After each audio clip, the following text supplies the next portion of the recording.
你给我一段时光，留下来想念，记忆中刻下模样，不带走遗忘。你就像一轮太阳，耀眼的光芒，你是我的一念时光。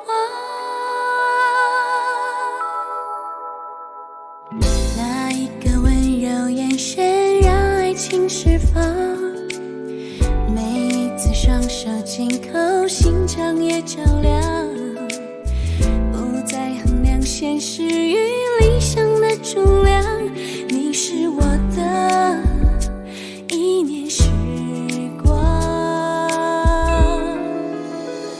就请你带走我的心，填满柔软的幻想，孤单疲惫都已融化在你微笑的脸庞，曾辗转难眠的长夜，领悟未来的图画，绘本里是我们的梦想。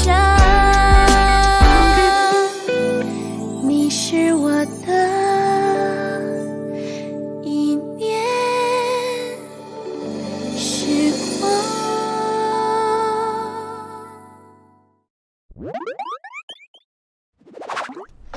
你的甜品。哎，不吃了。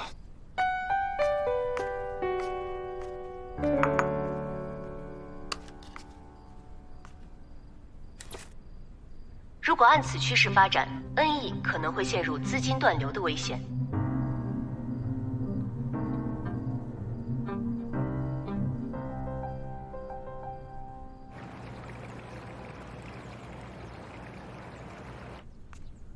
哎，爸妈，起这么早啊？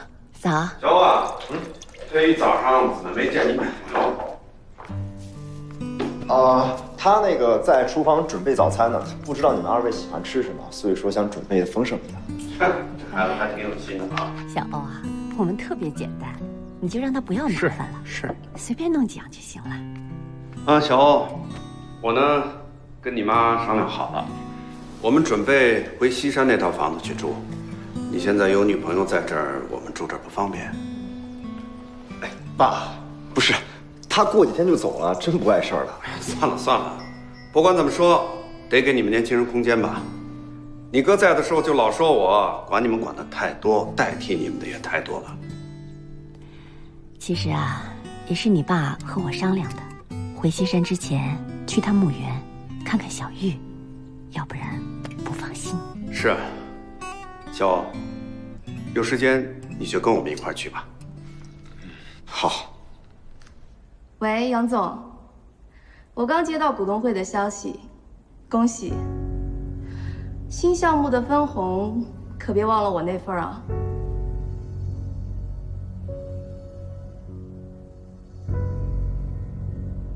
谢他？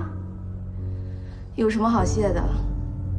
这次项目如果是他主抓的话，早就完蛋了。这不还在日吉岛跟他的女明星小娇姬恩爱呢。哎，这么晚啊？你爸妈不是跟你一起吗？他们人呢？米生呢？完了，那我猜错多了。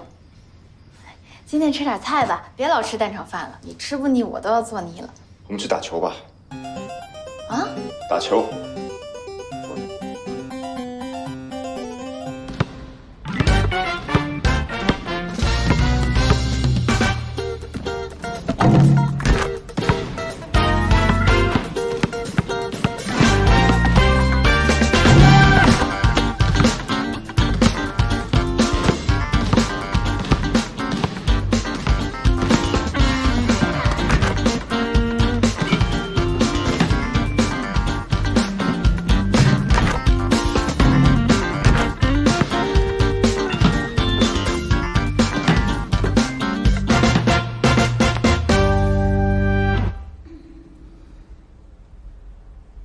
你现在不生气了吧？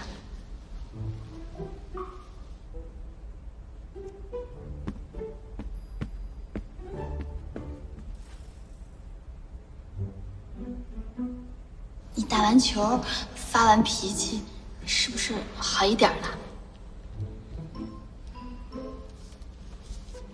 你是不是还在担心恩义的未来呀？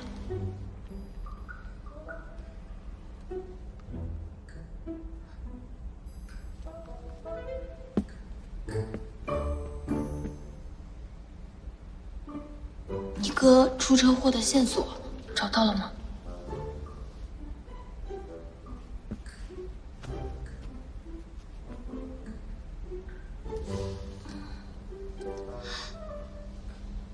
我觉得你不能太焦虑了，人死不能复生。你有没有试着想过，要挑起恩义的大梁啊？挑起恩义的大梁，我可没这么大的兴趣。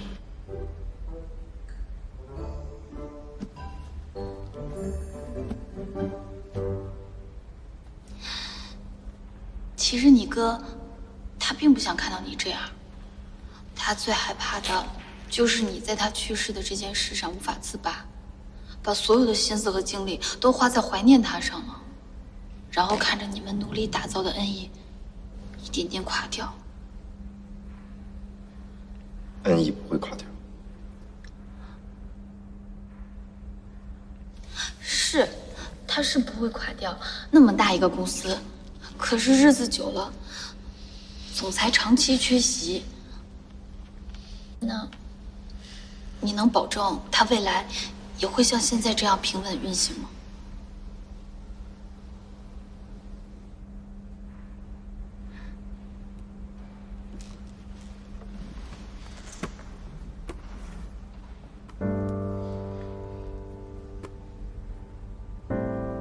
那，继续打吧，你一定可以打赢我。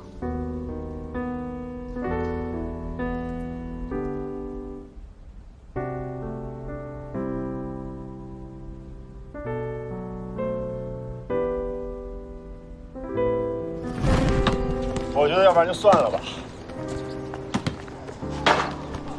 为什么算了？研发资金已经申请下来了，爸顶多就是唠叨几句。我怕我们公司研发不出新产品，浪费了很多精力，浪费了很多金钱。其实爸有时候说的也有道理，这样下去会骂得更惨。小欧，你听说过北极燕鸥吗？北极燕鸥。北极燕鸥是世界上最能飞的鸟。这种鸟喜欢生活在白天里，所以每当北极黑夜来临的时候，它都会启程飞往南极，即使横跨整个地球也在所不惜。我很喜欢这种鸟，因为它目标明确，无论飞得再远，它总会朝着自己目标的方向飞，即使再苦再累，它从来没有走错过。我不相信世界上有到不了的路。我认为，所有目标，只要能够坚持到底，只要方向明确，都会到达终点的。恩义的手机概念，是我们共同讨论出来的，它是我们的梦想，所以，我不会轻易放弃的。能陪哥哥坚持到底吗？哥，我一定可以。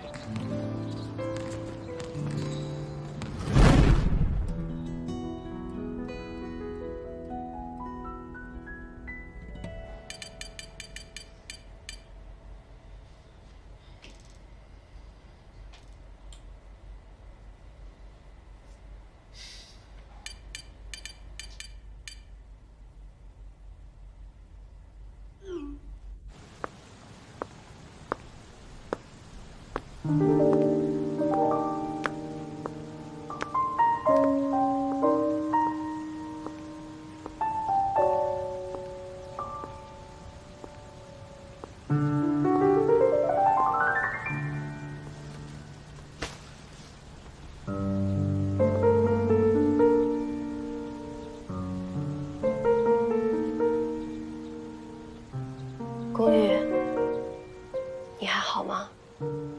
我想你了。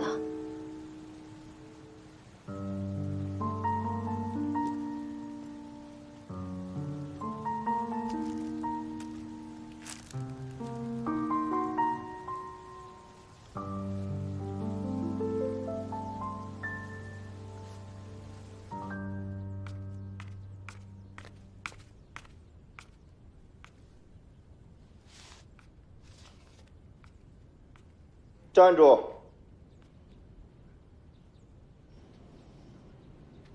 回来。大早上的你不去做饭，鬼鬼祟祟要干什么去啊？昨晚打篮球的时候不还好好的吗？怎么现在脾气又这么臭？你自己随便吃点吧，我去找小丸子，他说给我找了个新的工作，拜拜。不可以，你先去把饭做了，再去干自己的事情。这是哪门子规矩啊？我又不是你专职厨娘。规矩是用来遵守的，不是用来质疑的。规矩是用来遵守的，不需要你来质疑。晴子姐，听说跟我弟弟谈恋爱啦，很荣幸。你好，我是胡晴子。看他从小长到大，第一次听说他谈恋爱了。你可以叫我晴子，我可以叫你石小念。小念你好。你好。他就这臭脾气，你别理他。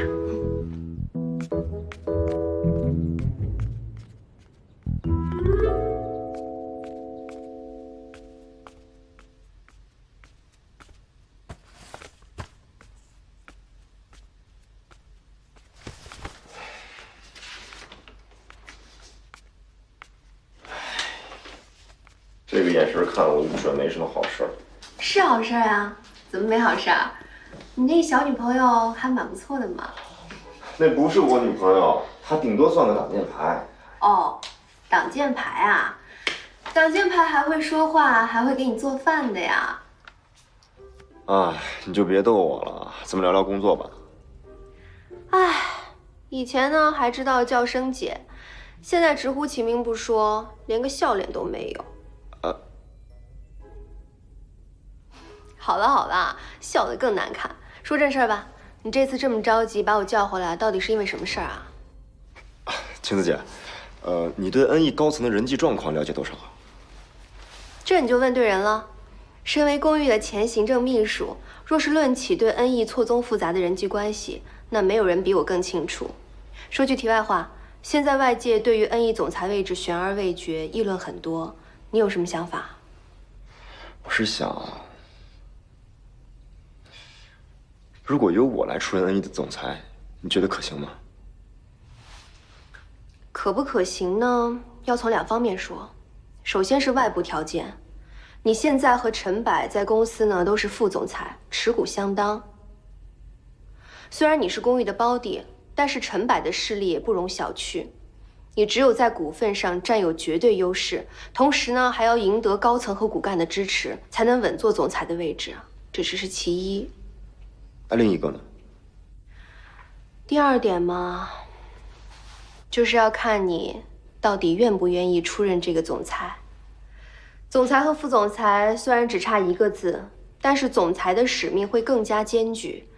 公寓在位期间是我陪他走过来的，他经历过什么只有我清楚。所以小欧，我劝你，如果你没有十足的意志力，我不希望你贸然行事。你说的有道理，但是我总感觉我哥想让我接过他的重担。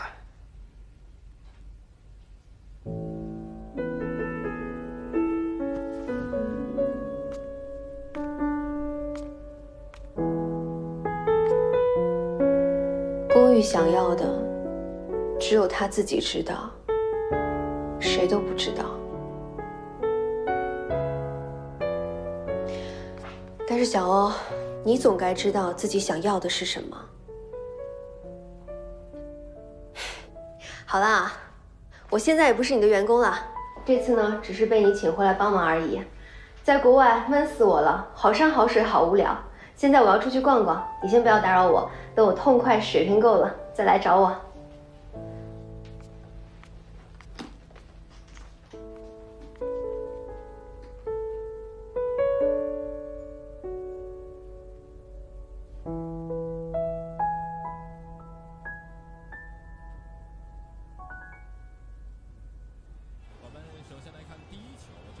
是，手术那天我没去，可是手术前一天我跟你说的，我说我一定会等到手术之后你看到我。够了，石小姐，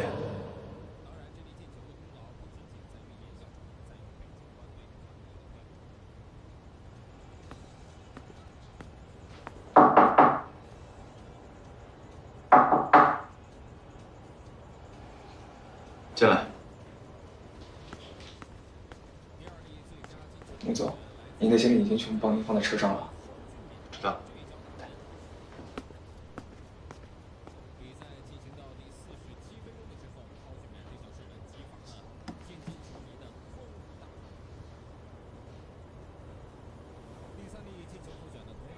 哇，这看着好好吃啊！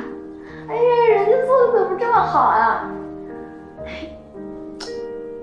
你声音能不能小一点啊？我听不见了。你不会自己戴耳机啊？哇，这么好吃！哎，你看，你看，这么多，好好吃啊！我喜欢芒果味的，你选一个，你喜欢哪个味的？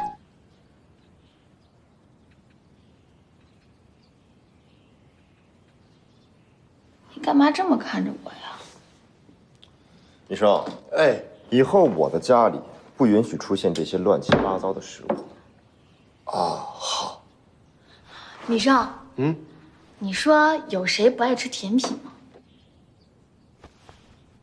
李生，市售甜品里色素、香精添加剂太多，不适合我吃。不过我倒是可以尝一尝手工的甜品。这个人嘛，闲着也是闲着，整天做蛋炒饭也太没什么挑战了。他画漫画水平一般，不知道做甜品，他行不行？米生，你跟这个人说，他做总裁很一般，毒舌起来倒是很有天赋，一流的。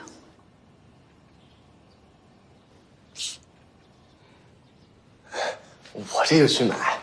石小姐，您喜欢吃什么口味呢？不用了。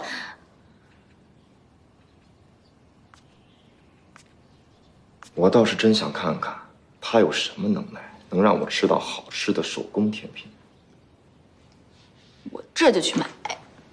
米生，送我一下。好呀。米生，哎，跟我去书房看一下上月的财报。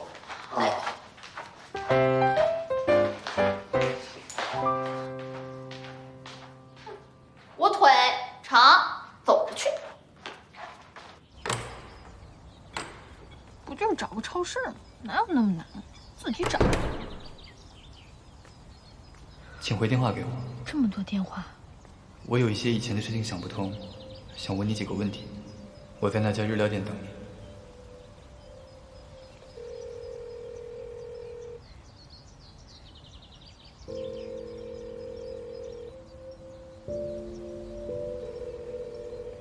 喂，我刚才一直在忙，所以没看手机。好，那到时候见。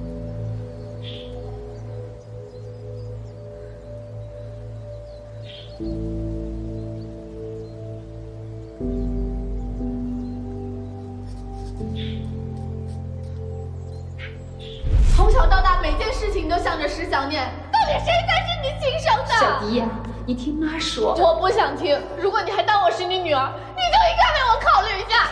小迪，小迪，你听妈说呀！小迪，小念，你千万不要怪小迪，你们俩毕竟是亲姐妹，妈妈真的不希望看到你们俩相互敌视。如果你要怪，就怪我，还有你爸爸。这些年的事情你也知道，虽然出国治疗这么多年没有见到，但小迪一直是我心底坚持下去的力量，无法被任何人取代的。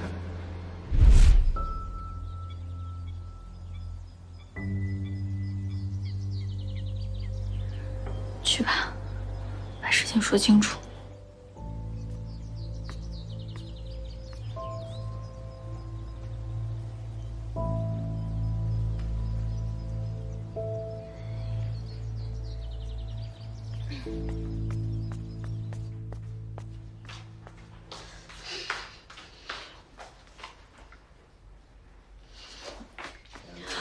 我答应你，从今天开始不买甜点了，开始学着做甜点。但是你也得答应我一个条件，今晚做我男朋友。什么？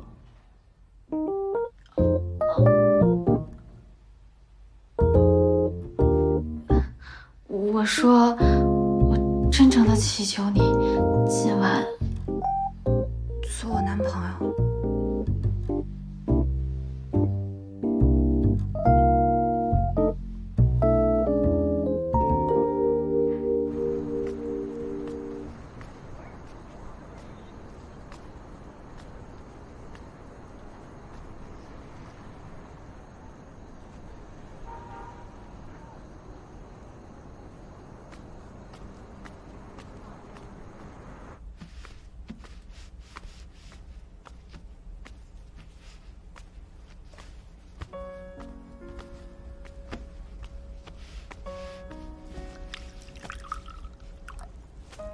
你来了。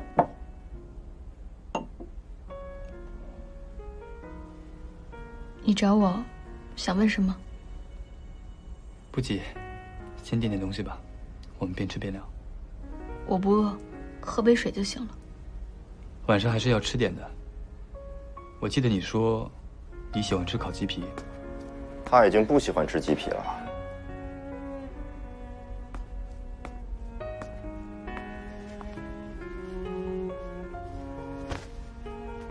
谢谢。老板，要一份三文鱼刺身。三文鱼刺身，再要一份鸡蛋布丁。鸡蛋布丁。好。小念最近在调理身体，所以只能吃点清淡的。龚先生，我今天约小念来，是有一点私事要跟他谈，能不能请你回避一下？龚欧不是外人，况且是我叫他来的，他现在回去不合适吧？恕我冒昧，请问你们两个究竟是？他是我男朋友。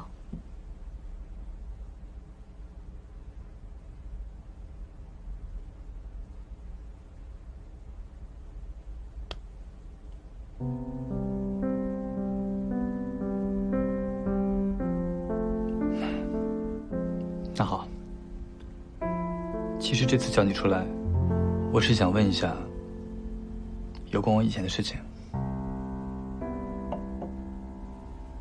还要问啊？是我失明的时候的事，过去太久了，很多事情都记不太清楚了，尤其是最近，忘事忘得厉害，所以想听你说说。你上次已经问过我了，你忘了吗，穆先生？你问我你第一次做手术穿的什么衣服，吃的什么，而我的回答也没能令你满意。上次的事，是我太冲动了，应该好好听你解释才对。所以，今天你能不能再跟我讲一些你知道的，只要是你知道的，你想讲什么都可以。好，上次说我和师弟都喜欢吃烤鸡皮，其实不是的，一直喜欢吃烤鸡皮的人是我，不是他。我从小就喜欢吃烤的乱七八糟的东西，师弟都不感兴趣，我拉着他吃，他都不肯吃。他是因为跟你来了这个店，看你喜欢吃，所以才慢慢习惯的。我还经常笑话他。是这样的，这些我都不太记得。你记不记得，小的时候有一段时间，你们基本每一天都会在一起玩。这些我记得。他会读书给你听，一直读到嗓子哑，会拉着你的手去爬山，看日出。我记得。这些是小迪跟你讲的吗？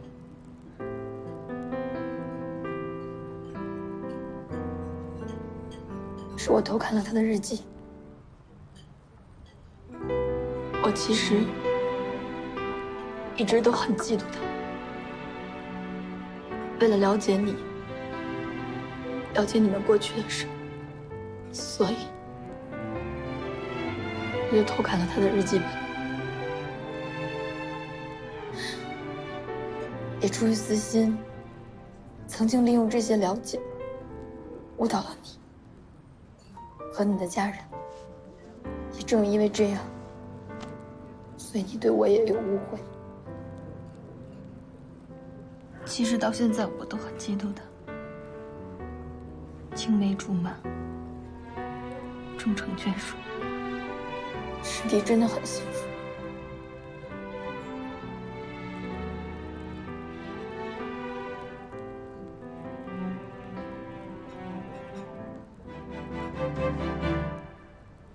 我果现在不会，你们既然已经订婚了，我也已经有了男朋友，我会遵守承诺，划清界限，以后不会再出现在你们身边。师弟真的很爱你，你要好好珍惜他。我们从今以后一别两宽，也就是我妹夫了。话已经说到这儿了，我和公公就先走了，祝你们幸福。等一下，我记得你说你画过一本漫画，可以给我看看吗？不可以。小念刚才已经说得很明白了，他不想跟你们再有任何联系。我也希望你们今后不要再纠缠我女朋友。所以刚才他说的，你都知道？我知道你是什么意思。他的一切好的不好的我都知道，但这不会对我产生任何影响。我只在乎我自己感受到的。走。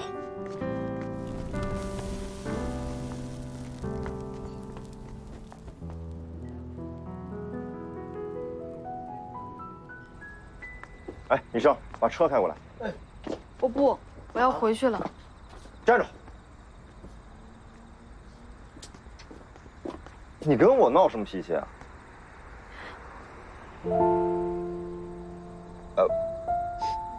喂，你哭什么？没哭。你说我这样是对他好，对我家里人好，对吗？你刚刚错失了一个翻盘的好机会，你这个猪脑子！我在你眼里怎么都是猪，做什么都是错的。反正都是些垃圾，趁早跟他们划清界限。照现在看来，以后可以避免很多麻烦，低风险高收入。别哭了。你这个人对待感情，都用商业来衡量啊，真是没救。至少能分析出利弊吧。有收益，就没什么好难过的。你懂什么？像你这种人，想得到一切，都那么容易，你哪知道我们这些人的心情啊？对。我现在想让你别哭了，能不能不哭了？烦死了！那你就别看了。小老板不能这样，你得哄人家，你哄哄他。不是，我刚刚在里面做的还不够吗？他又哭了，莫名其妙。女孩子嘛，你就得哄哄人家。我怎么哄？我也没哄过。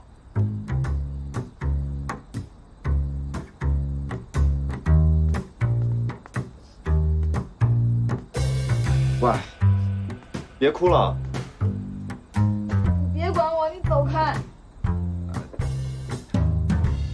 大半夜的，再把狼给招来，不太好。哎，喂！哎，小老板，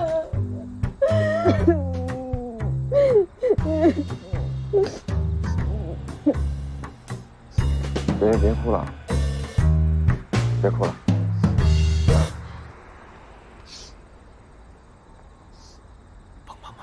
抱一下嘛！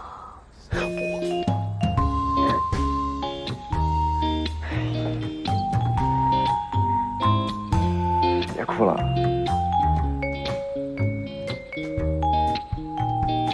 别哭了。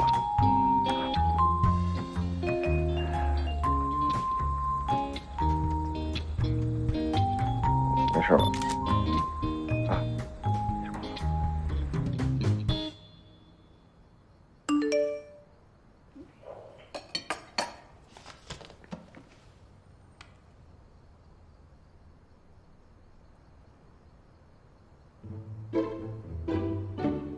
你赶紧过来看看，你还一直说小欧的女朋友是假的，是欺骗我们的。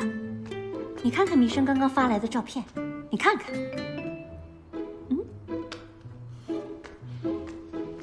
怎么样？呵，没想到啊，我这儿子还有这本事。那可不，比你强。我儿子这么帅，这么聪明，肯定得到很多女孩子的欢心啊。不过这么多女孩子，他都不动心，肯定有他自己的想法和打算。他要么就是不喜欢，他一喜欢呢，一定很专一。哎呀，我看小欧现在也是不求上进啊。你知道外边都说他什么吗？什么？说他是扶不起的阿斗，还说他只能在小玉的庇护下生存，离开小玉，他就是个废物。谁这么说呀？这小欧在恩义也有很多的付出，怎么会有这样的流言呢？不过也不能怪我们的儿子，他跟小玉不一样，他不擅长人际关系。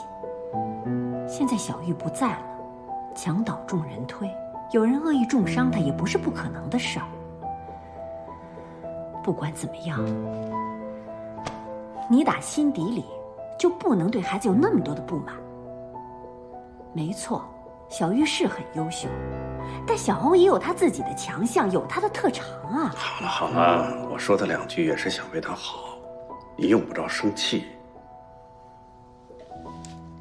哎，我呢前些日子去拜访几个朋友，听了听他们的意见。我想跟小欧好好谈谈，他总是这么游离在恩义之外，也不是个办法呀。那就马上给他打电话，不管多晚都让他回来一趟啊！你打吧。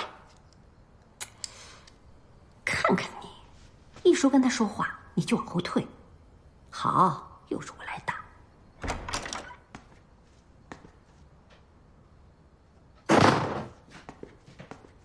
小迪，回来了。怎么今天这么晚啊？忙到现在啊？对啊，累不累？还好，谢谢。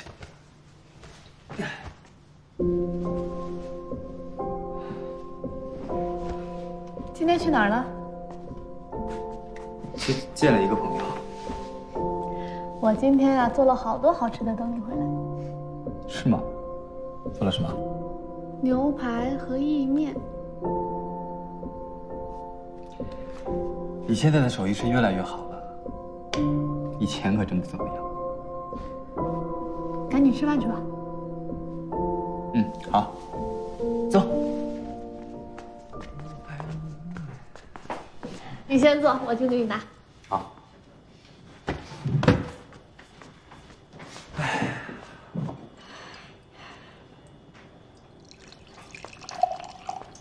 好吃的来喽。谢谢。千初啊，你上次说收购丰都影视之后交给我打理，我在生意这方面也不太懂，想向姐姐请教一下。你看方便的话，能不能在木石给我一间办公室啊？没问题啊，我这2天就让他们装修出来，你随时可以开始接洽业务。好了，今晚不聊工作，我们吃饭吧。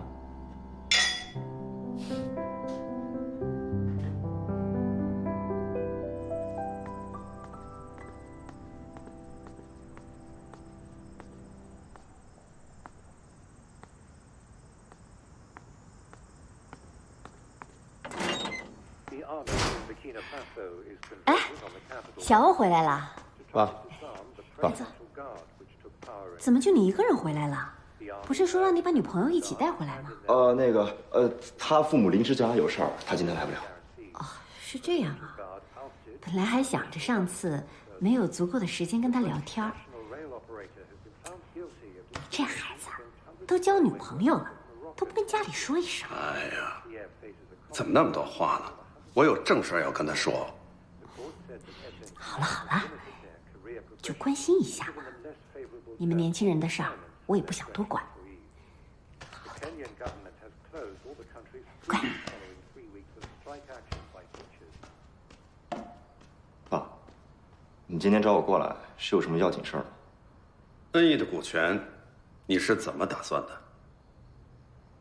您是不是听到什么风声了？还用听吗？我就是坐在家里，都恨不得有人贴在我脸上告诉我，我养了个没用的儿子。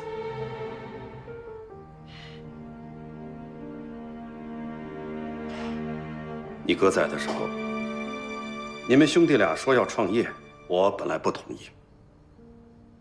你们信誓旦旦地告诉我，不靠家里，你们也能干出一番事业。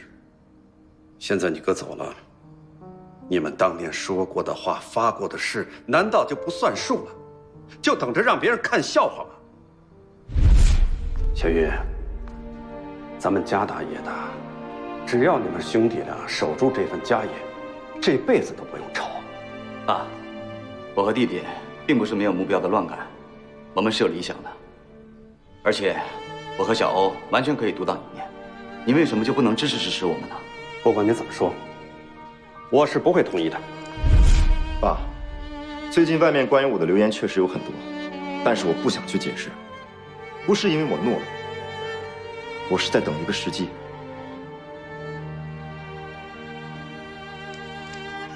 什么时机？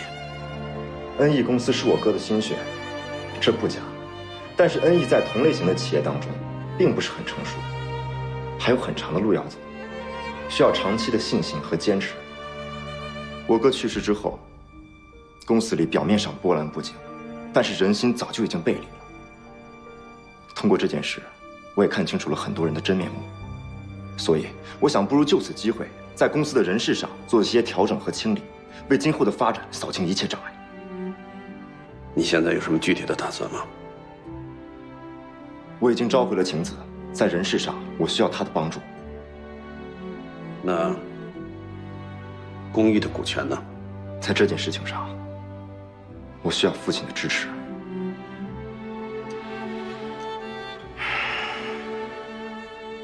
恩义的股权是你哥哥多年的心血，我不能随便处理。这件事儿我还得好好考虑一下。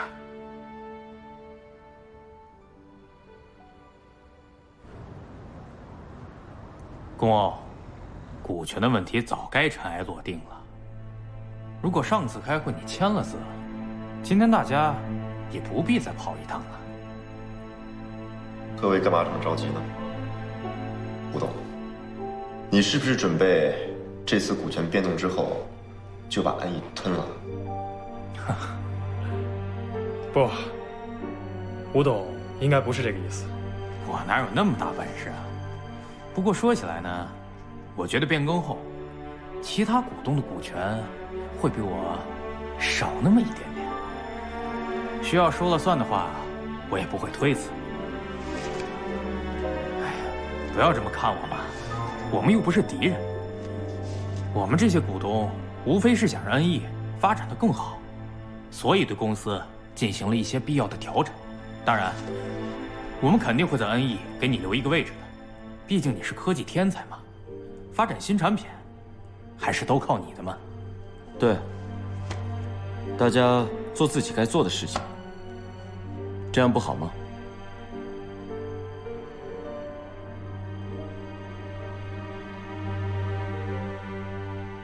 签了吧，这样我们大家都放心。我一会儿飞纽约，司机在楼下等着我呢。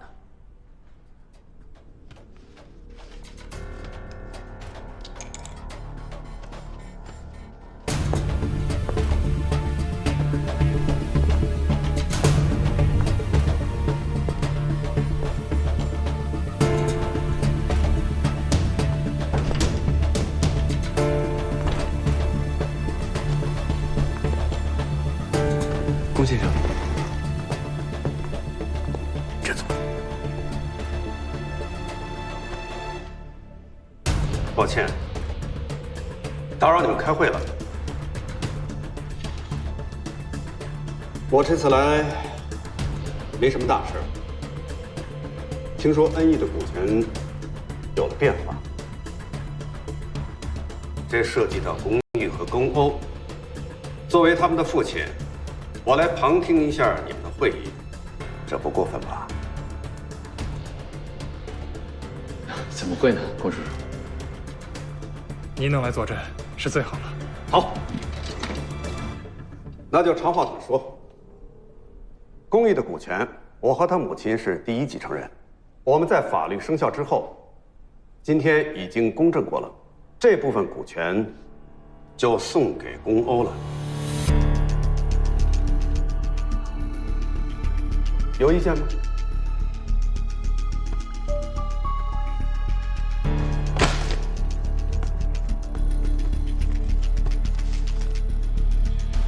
那我就恭敬不如从命了。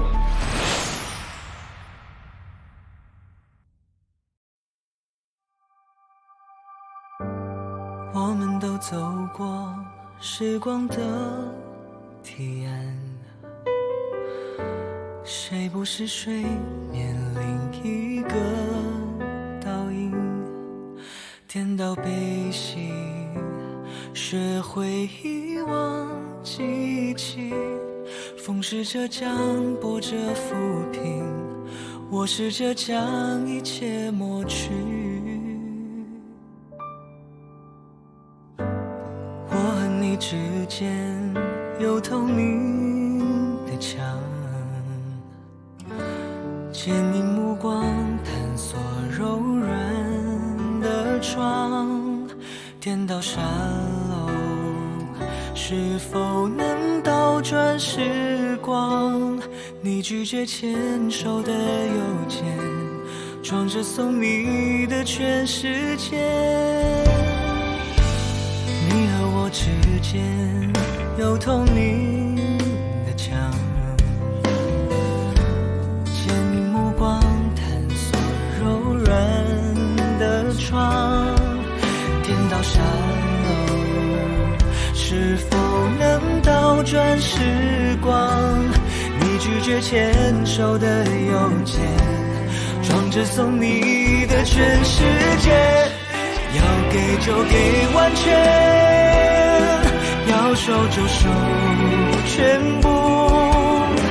可是烟太潦草，领悟太仓促。那一段路，我们颠倒无数。